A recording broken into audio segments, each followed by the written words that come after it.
You know, y'all gotta forgive me too. The sinuses got my voice a little messed up.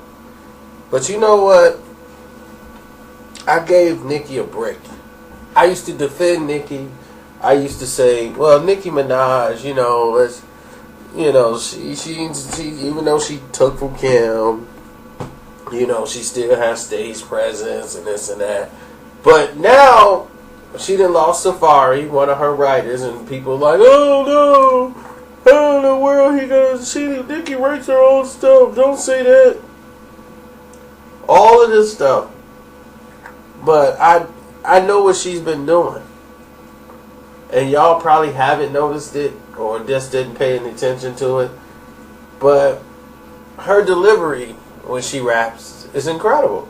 I think she has incredible delivery and stage presence. That never changed. But now, for the first time in her career, she has made changes to her circle. Now she has Meek in her circle. Safari is gone from that circle. Drake is gone from that circle. Wayne is gone from that circle. She don't have this. She's got a whole new team now where it's like it's more these pop sensational guys that work in the entertainment field more than she had people that work in the hip hop field.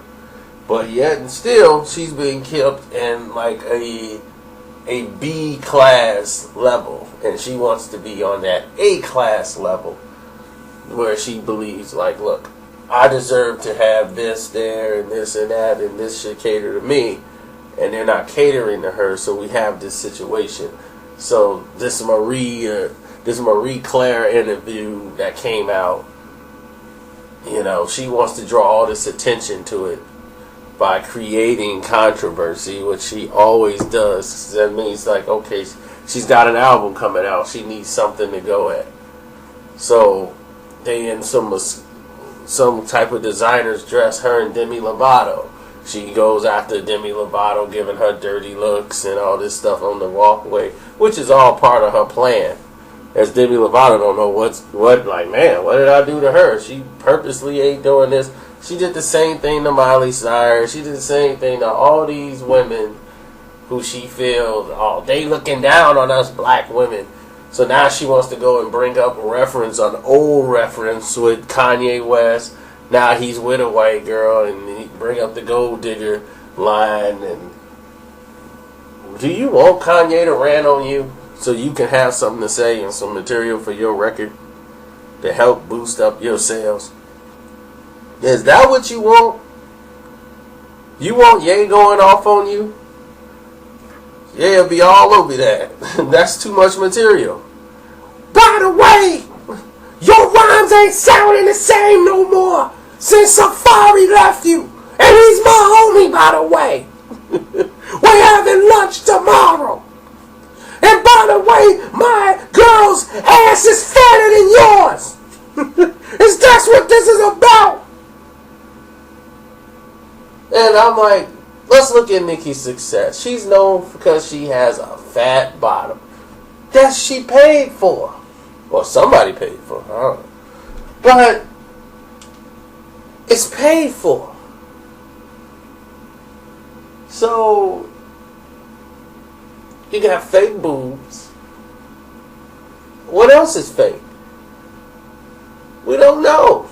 Persona? Maybe it's all not real. We don't know. But here's the real kicker. Why she's upset.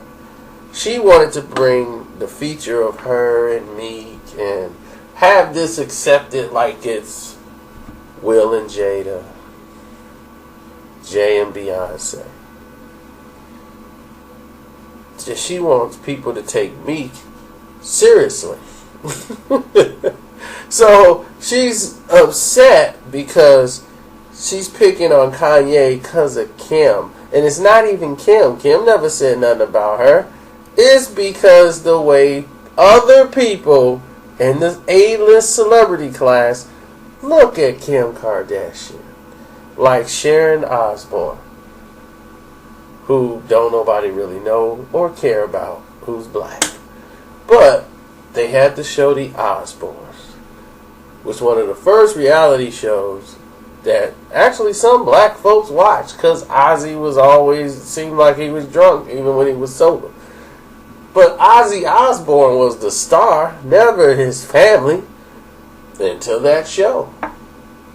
So Sharon Osbourne, people think she has a voice, but she has a voice in mainstream Hollywood and not hip hop though. But anyway, she just said Nicki was awful.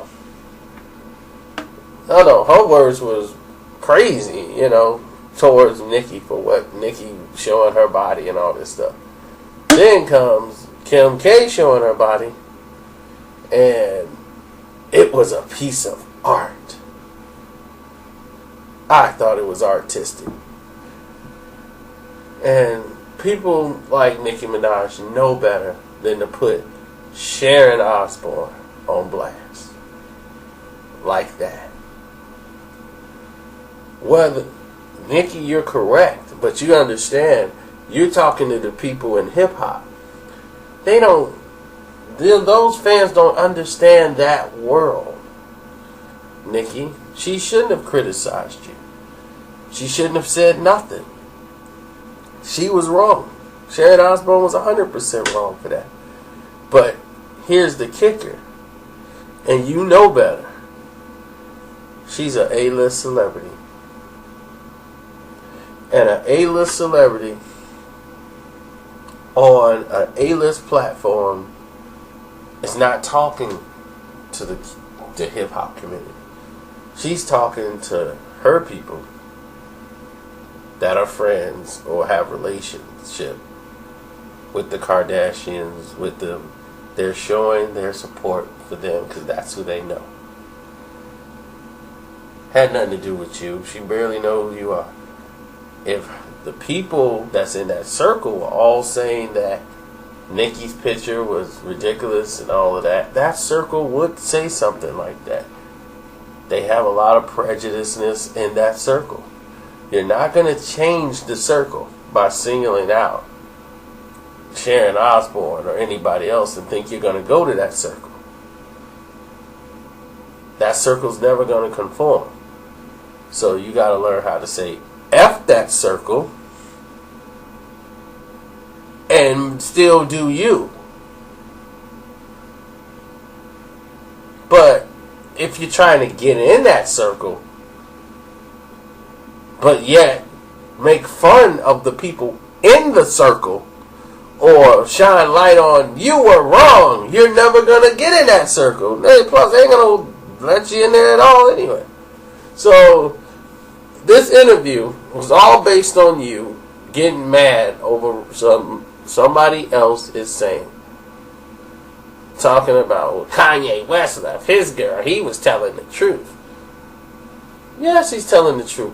Most of these people who are successful. I have a black friend who left his black girlfriend for a white one. And it wasn't because she was white. It's because she played it right. He'll sleep with anything that moves. But this white woman is all he loves and take care of and work with because she catered to him. She made him feel strong. She was smart. She played it right. She knew his personality. She knew how to adjust to it and how to move and blend what she likes to do into what he likes to do. And not try to badger him or pull him down. Some black women love to be the dominant figure all the time. And they push what they want so much that they don't see an us. They see their us means mostly catering to them. You kissing up to them to try to get them because they the queen. And they gotta be on the platform. But yes, it's a collective ideas. And some things you like, I might not like. Some things you say hey to, I'm gonna be like, oh, that's alright. So you got to make up your mind. Is there us as a team, collectively, where you care about my well-being and I care about yours, or not? So she was able to cater, and she got the ring. They're married. Happy, bliss. He can't be smiling from ear to ear. Family photos. He'll beat you down talking about that girl. Love that white girl. Now, has she been the same since he married her? No. She's more controlling. She's more putting it herself and her needs before his. But he still love her though. Because he remembers when it was all good. He remembers that time when she was catering to him. So he's thinking, man, this got to go back to that. How can we do this? How am I allowing this? She played it right. You don't come through the door doing all that. You sisters got to get smarter on that. You got to play the position. Let him feel like he the king. Put him up. Say, hey, we're going to do this together. We're going to do that. Make him see a future here. But he ain't going to see a future when you sticking your butt out of your jeans every 20 minutes. He thinking his future with you is thinking about the next 48 hours. And then he's leaving and you're wondering why. Have some life goals. Have some ambition maybe. You know, that might want to keep him there for a while. Now, I'm not saying or making an excuse for, like, that's every situation. It's just hard for a woman to keep their man when they use sex as the tool to trap the man. How many nightclub relationships have you known led to marriage? And healthy ones.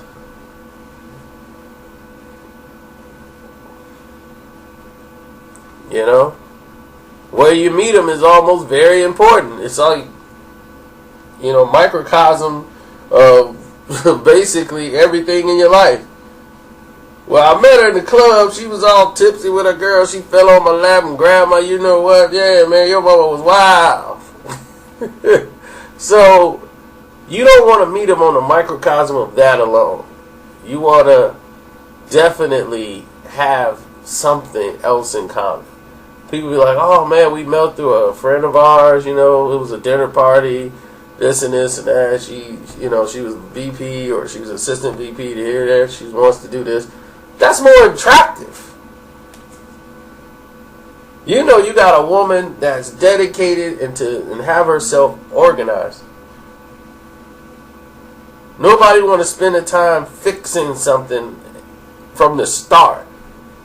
Like, yeah, she was a problem when we started, man. I was trying to work with her, man. But her temper, man, she loved to throw stuff. I had a friend that cut up his clothes. All kind of craziness.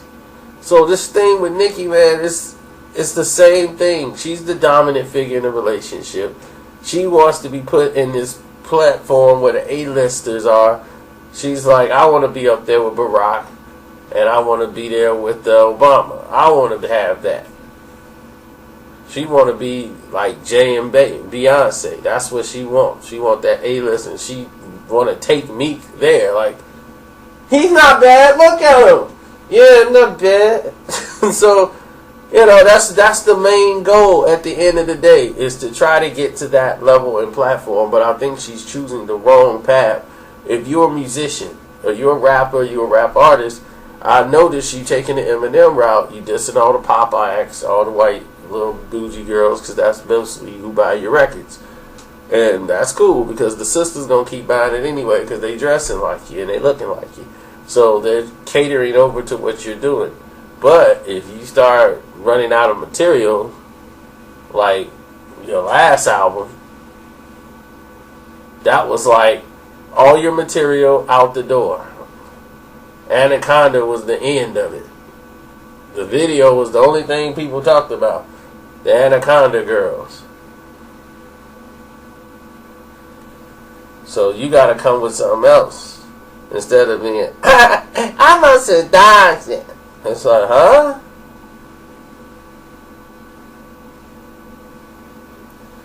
I know Sir Mix-a-Lot eating good today. No, bring me some scallops. Yeah. Yeah, I'm out, man. That's enough for one. But let's get it on.